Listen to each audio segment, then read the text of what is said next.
Hi hello welcome to cinema screen. వెండి తెరపై మాయ చేసిన విజయ్ దేవరకొండ రష్మిక ఇప్పుడు నిజ జీవితంలోనూ ఒకటయ్యారు. కోట్లాది మంది అభిమానుల నిరీక్షణకు తెరదించుతూ సరికొత్త ప్రయాణాన్ని మొదలుపెట్టిన ఈ జంట నేరుగా దేశ రాజధానిలోనే సందడి చేస్తోంది. ప్రధాని మోదీ నుంచి అమిత్ షా వరకు అందరినీ ఆహ్వానించిన ఈ జంట హంగామా ఇప్పుడు నేషనల్ లెవెల్లో హాట్ టాపిక్ అయింది. నిన్న కేవలం కొద్ది మంది బంధుమిత్రుల సమక్షంలో చాలా ప్రైవేటుగా వీరి పెళ్లి జరిగింది. అయితే ఇక్కడ విశేషం ఏంటో తెలుసా? ఉదయం తెలుగు సంప్రదాయ పద్ధతిలో పెళ్లి చేసుకున్న ఈ జంట సాయంత్రం రష్మిక సొంత ఊరైన కొడవ సంప్రదాయం ప్రకారం మరోసారి పెళ్లి చేసుకుని అందరినీ ఆశ్చర్యపరిచారు.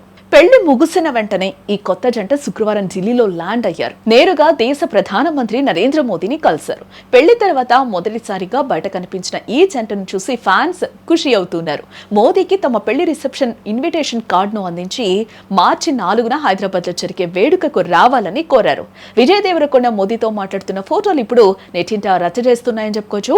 ప్రధానిని కలిసిన అనంతరం ఈ జంట కేంద్ర హోంమంత్రి అమిత్ షాను కూడా కలిశారు. రిసెప్షన్ కు రావాల్సిందిగా ఆహ్వానిస్తూనే ఆయనకు జ్ఞాపికగా ఒక అందమైన వినాయకుడి విగ్రహాన్ని బహుకరించారు. అమిత్ షా కూడా ఈ కొత్త జంటను ఆశీర్వదించినట్లుగా తెలుస్తోంది. పొలిటికల్ సర్కిల్స్ లో కూడా విజయ్ రష్మికల వెడ్డింగ్ ఇన్విటేషన్ పర్వం ఇప్పుడు చర్చనీయాంశంగా మారిందని చెప్పుకోవచ్చు. మొత్తానికి వీరి రిసెప్షన్ కు సినిమా వాళ్లే కాకుండా రాజకీయ ప్రముఖులు కూడా ఈ వేడుకకు భారీగా తరలి వచ్చే అవకాశం కనిపిస్తుంది.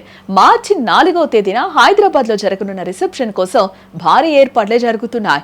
ఈ వేడుకలో టాలీవుడ్ బాలీవుడ్ స్టార్లతో పాటు ప్రధాని కూడా హాజరవుతారా అని ఉత్కంఠ నెలకొంది.